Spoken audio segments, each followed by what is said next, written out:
Welcome to the Jonathan Kinloch Show. A lot of issues going on in the city of Detroit. You have the Kwame Kilpatrick public corruption trial taking place in the federal courthouse. You have the city of Detroit under the consent agreement, where the state is now part of the city of Detroit's governing scene. And you have the whole discussion and concern in the community surrounding Belle Isle. So a lot of things taking place, and got a number of citizens concerned about where is the city headed. Well, today on the Jonathan Kinloch Show, we have a member of the city's legislative body on the show. We have Detroit City Council President Pro Tem Gary Brown. And we're going to have a conversation with him about a host of issues that are on the consciousness of the citizens of the city of Detroit and southeastern Michigan, to say the least. So we'll be right back on the other side of this break.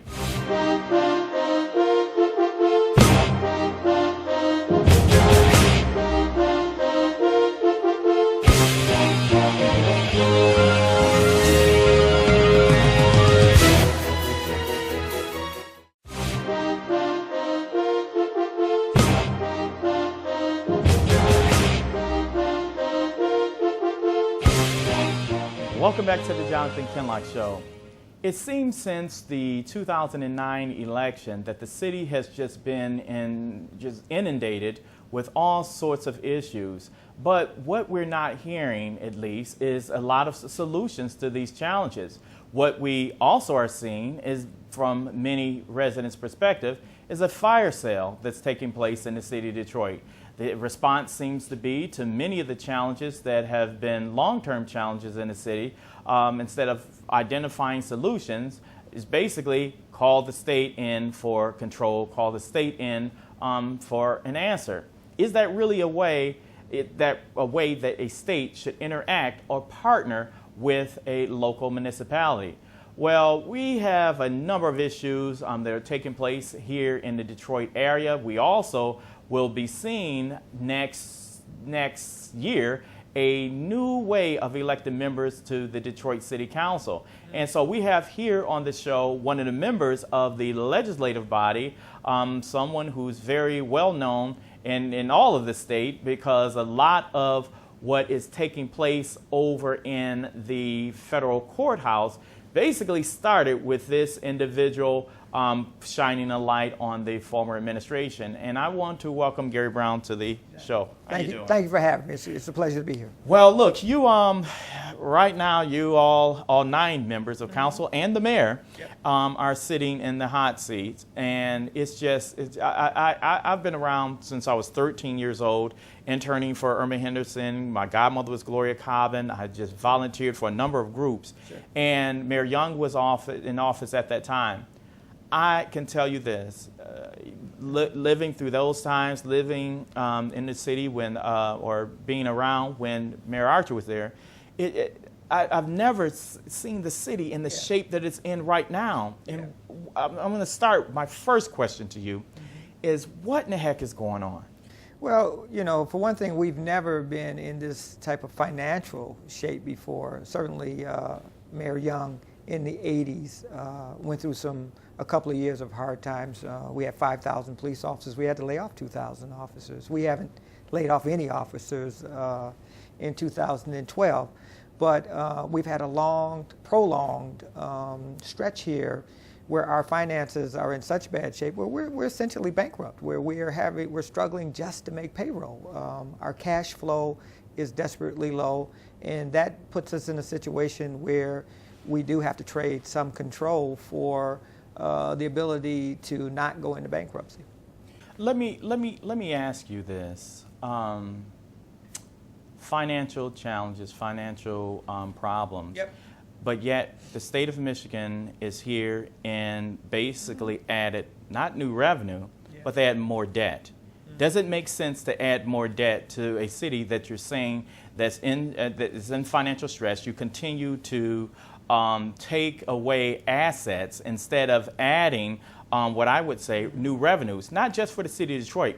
But why aren't you all, that being the elected leadership, having a conversation with the governor and the treasurer about revenues. You can't cut your way out of this. You've actually hit the nerves. You're absolutely right. You hit the nerves of the city, and at some point, the city will have to respond back. Yeah, I mean, there's this misconception that we can ask the governor and the governor will agree to give us money, and that he doesn't have to go through the legislature and get the approval of legislature. But he's not even having a conversation with you all about having that conversation with the legislature. He's having a conversation. So what I'm saying, he's having a conversation. What I'm saying is this, and this is why that conversation should have taken place before we entered into a consent agreement that actually, from my perspective, I know you all are there, and hopefully you're all reading the information. Trust that you are.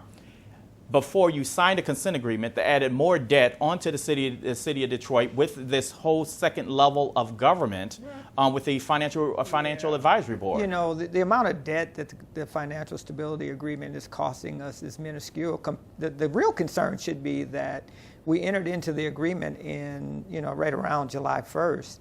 And we're just past September 31st last week. The first quarter of this year is over with.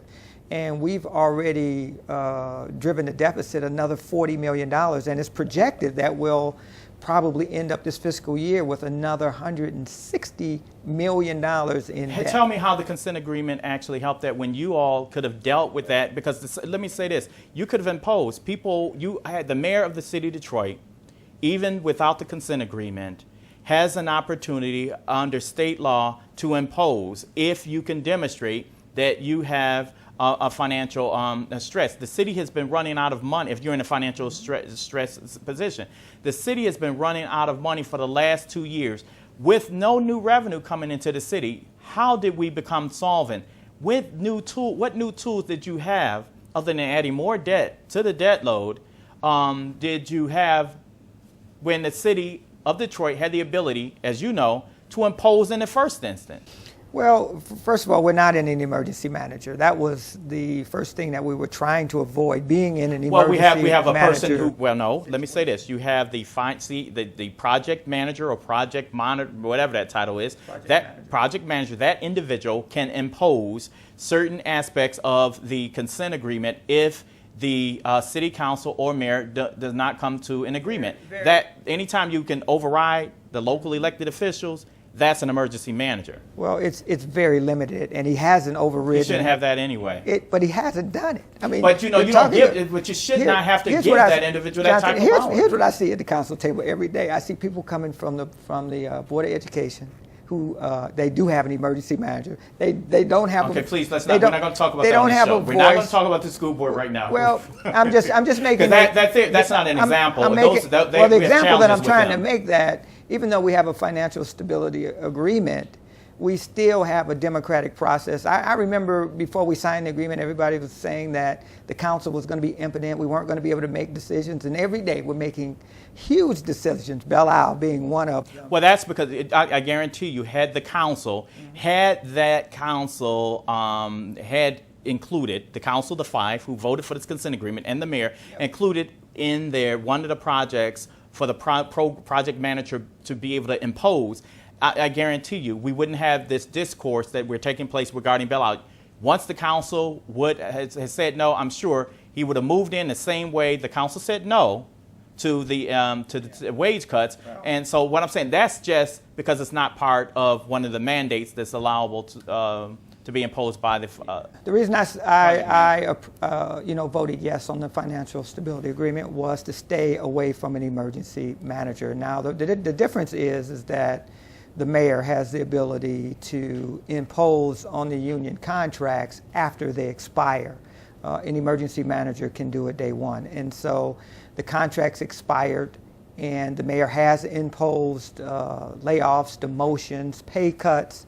But Gary, we got to take a break. But we want to talk about this. This is insane how people throw out there. The mayor always had the ability to impose if the city can demonstrate to the state that they are in financial condition to the point of is showing their last best offer. Well, he had the ability, but he never would unless he was forced to do it under a financial stability agreement. We're going to continue this discussion on the other side of the break.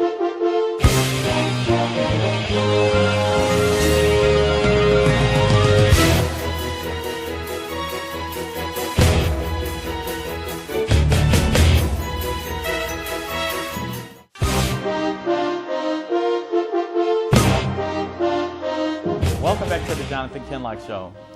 Council President Pro Tem Brown, we were just talking about the ability of the mayor to impose, when the city has presented to the labor unions, its last best offer. That is a tool that the mayor has. That's something that the school board has. That's any municipal government has the ability to impose within the what's allowable within state law. So this consent agreement, my biggest issue is you agreed to an austerity plan with no revenue from the state of Michigan to address some of the very important issues that we definitely all should be able to agree around, and that is public safety. There's no way in the universe should we be talking about cutting the police's budget. Now we can realign, reappropriate how we spend it. Well, I disagree. Okay, why? Okay, how can you justify? It's very simple. How? Well, let me explain it. Okay, let me explain it. The police department has a $500 million budget. Yes. $400 million. Actually, last year they had $436 million right out of the general fund. They have another $100 million or so in state and federal grant funding. They have more money than 10 of the safest cities in America. They have more police officers than 9 of the 10 safest cities. It's not about money. It's not about money. Everybody keeps saying you can't cut the police department. We don't want to cut them. No, I'm saying, why aren't the officers on the street? They're saying that that's the point. We follow, I'm saying the officers, I'm saying we. That's the point. How many officers do we have? Let me finish the point. We have about 2,600 of them. Only 900 of them or so work in precincts. The rest of them work in investigative or clerical administrative. They're reassigning them. They've had this big press announcement where they're pulling these individuals, putting civilians in these positions. Okay, are we to believe the chief, or are we believe what's going on? I mean, look at the data. Just look at the data. My data comes from the chief. I have the graphs. I know where every police officer is assigned. So why are we having these press conferences where saying they're moving folks from behind the desk and putting them on the streets? Why aren't we seeing more officers on the streets? I mean, I don't care where they at. They need to be on the streets. I mean, so that's something. When you go home tonight, drive by the 12th precinct, and I guarantee you'll count 20 empty police cars in the parking lot. And I don't care what time of night or day you go, they're sitting out in the lot. And you go into the precinct and you'll see an officer sitting behind desks, their vehicle maintenance officers, their community relations officers, their timekeepers. And yes, the chief had a problem with reassigning them because the union contract contractually gives them the right to have that job. Now that we've signed a consent agreement and we've imposed on the contracts, the chief can do it. Let me ask you this. Public Act is at 312 that allows and requires you're a lifelong retired police official. That's something, I'm going back to 83. I was a kid. I remember binding arbitration as a kid. I used to go to police commission meetings back when Austin Tetrold was the secretary. So all I'm saying is I remember binding arbitration. What happened? You didn't change 312. What grants the ability? Coleman Young got Act 312 established, and at the time it probably looked like a good idea. But I know that he regretted that it was in place, because you have outside arbitrators that don't live in this city, that don't take our finances into consideration, giving raises and other benefits that we cannot afford to pay. But if you understand, I'm saying it's still the law. You go to the legislature and change the law. What ability, and I understand Public Act 4, which is supposed to be suspended, grants emergency managers the power to impose, but all I'm saying is Public Act 4, Public Act 72, Public Act 99, no act gives the local officials the ability to bypass 312. I think Public Act 4 and the Financial Stability Agreement, if it holds up. No, the Public Act 4 gives the emergency manager. I can read. See, there's a lot of folks just doing what they want to do. Right. In Public Act 4, you read it. I'm sure I read it. Public Act 4 grants the power to impose on an emergency manager. But doesn't Public Act 4 also allow for Financial Stability Agreement? But it does not allow you to transfer certain powers. There's no enabling legislation that allows for consent agreements to take on the powers that that emergency manager has. The Public Act 4, which creates it, does not even state that. In about 30 days, that issue will be resolved by the voters, and but we're talking about an interpretation issue. I'm saying we're talking about an interpretation issue. But understand this: the contract, the Financial Stability Agreement, whether Public Act 4 goes away or not, will still stand. Which is why when you all enter that agreement, a lot of people feel that 9 council members or at least 5 council members and the mayor should have got on the elevator and walked straight out the Coleman Young building, because now you put in a place, a body, a financial advisory body that's doing your work, doing your work. 13 months from now, those same voters that believe that will have an opportunity to go in and unelect us that did that and elect some other people that did, unless unless they start to see change in the city of Detroit. I mean, but we're not seeing change. I mean, I hear a lot of complaints, but I don't get a lot of solutions. Okay, let's have a conversation about solutions. How do we fix Let's talk that? about solutions. What you don't do is enter into an agreement saying that I can't talk do about, anything. Jonathan, talk about what you do. Don't what talk you about do, what you do is you cut the council members. Let's start with cutting the council members' budgets. I tried to cut the council's budget. I tried to Let's also talk about getting rid of I put an amendment on the table to cut the council's budget by half. Let's talk about getting rid of the administrative hearings department. Let's talk about. We advocated for that. Oh no, I'm just talking about. You're the legislative body. The budget belongs to the council. The budget you have the final say on the budget. So as much as we want to crack the mayor across his tush over these issues in the city, it is ultimately the council's responsibility to vote and adopt that budget. Now, you all approved the budget with cuts. I remember you and I had a conversation, which you did support a leaner budget. I said when you were on my show, this was the overlay for the underplay to bring in an emergency manager or some sort of state relationship, that the council should not have had second-guessed itself and approved those amendments with those insane and ridiculous soft revenue. Let's start there. Let's just deal with real and accurate budget revenue estimations. If we just start there, you can deal with half the problem. I've argued that that's why we're in the situation that we're in.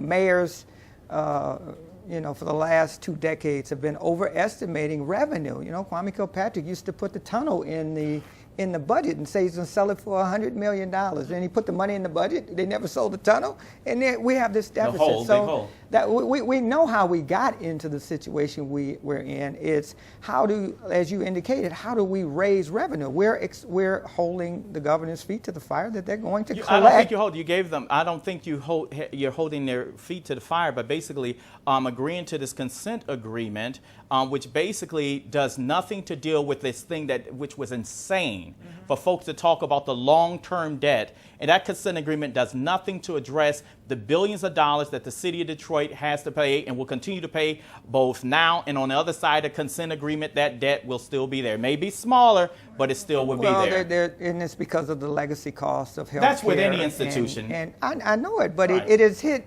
here's the problem in Detroit.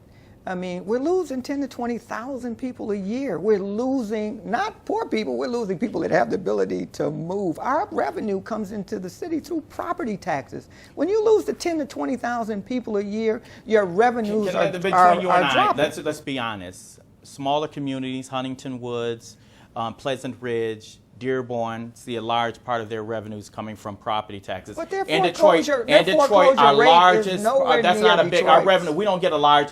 Other smaller communities depend and receive a lot of their revenues that come in from property taxes. Yeah. We don't. That's not a large part of our revenue stream. So that's the problem. It is, but most the problem, municipalities, property taxes is the majority of revenue. But the conversation between the mayor and the council, at least that I'm hearing coming out of city government, city hall, is about shrinking, is about farming, is not about how we can draw more people into a community. That's every city around this nation is talking about, even the older communities with legacy costs. Well, I'll agree with you to this point. We got to take a quick break. We'll continue the discussion on the other side of the break. Jonathan Kinloch and Council President Pro Tem Gary Brown having a great discussion, and we'll continue that on the other side of this break.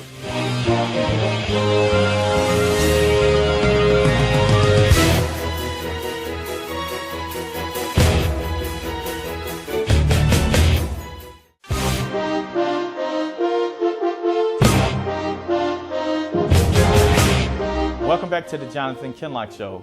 Council President Brown, we've talked about the challenges and issues in the city of Detroit, and what's your thought?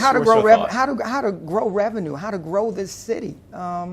empty nesters moving into downtown Detroit from Grosse Pointe that are downsizing and moving into a condo downtown. They're not going to bring the city back. You're not going to get young people to move into Midtown and downtown. They're not going to bring the city back. What will bring the city back is families. A husband and a wife with kids that are buying homes in our neighborhoods. And the reason that people are leaving and not coming is for three distinct reasons. Number one, it's public safety. The city is not perceived to be safe. And until it is, people are not going to move back into the city. They're going to continue to live. Number two, we don't educate kids. And young people won't stay young forever. They'll get married, have families, and they'll want to educate their kids. Everybody can't send their kids to Country Day. We have to find a way to educate kids. And then number three, the taxes that we're charging. The mayor wanted us to increase property taxes by 8 mills. The city of Detroit, the average mills in the state of Michigan is 31. If you homestead, we're already paying 67, and if you don't homestead, it's 85. We can't add any more taxes on to poor people in the city of Detroit. We have to make it affordable. The city has to be safe, we have to educate kids, and we have to deliver a level of services for the tax dollars that we're paying that's acceptable. And until we get those three things right, we're not going to grow the population in the city of Detroit. It's only going to continue to decline, which the revenues will continue to decline. Well, we'll continue to have this discussion for the foreseeable future because those challenges will not go away. But quickly, November 6th, the ballot, it's 2 ballots and a lot of stuff on there. Proposal G. Now, you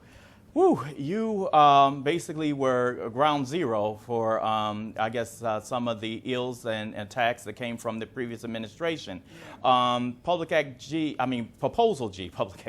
Proposal G. Why did you all put that on the ballot?